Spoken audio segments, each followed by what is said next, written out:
Hey guys, today I want to make an exercise for chord playing. When you've learned a melody, then you can learn the chords that go with it. You'll have that melody running in your head while you strum the chords. So we learned Clair De La Lune. We take the C, add the finger on the second fret of the third string, and a finger on the second fret of the first string, and you get a D7. This C note remains. It's called an anchor when you stay on one position, going from one chord to the other, and the finger doesn't move.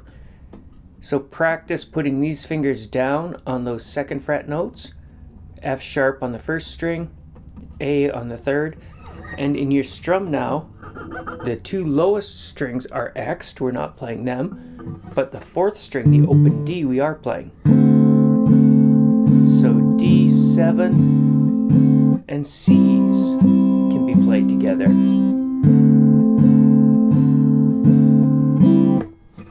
What we're going to have is a bar of C, so that's 4 strums in 4/4. 1, 2, 3, 4.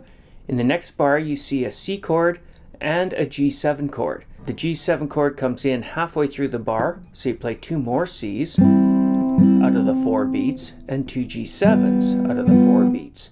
The next bar is the same, 2 C's and 2 G7s. The last bar of the line has 4 C's.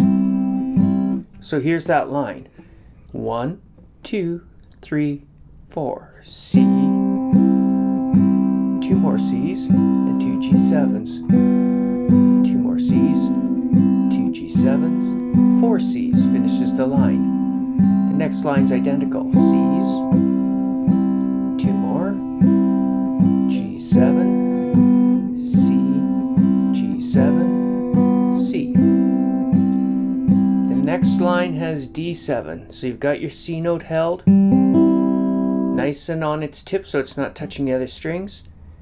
I spin a little bit. Notice I turn my hand to add these 2 notes for the D7 chord. I don't try to stay in this position and force those fingers in. I want to feel loose and comfortable when I get my chords.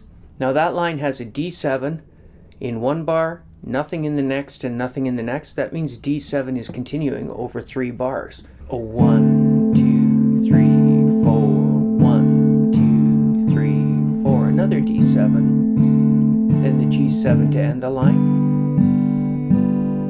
The last line is like the first. C's, G7s, C's, G7s. So, for those listening to Clair De La Lune, let's check that out again. 1, 2, 3, 4. C,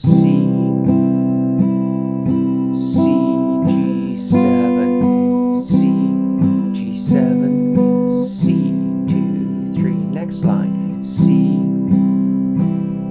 C, G7, C, G7, C. Next line, D7s. A third bar of D7, G7. You can hear that sends us back to C's on the last line. 2 more with G7C, with G7C. And that would be my practice. I'm going to play it one more time with a high melody so you can hear the tune while you're doing it. My chords will no longer be strummed steadily, but you can strum along and use my chords as a semblance of a background along with the melody. 1, 2, 3, 4. C, G7,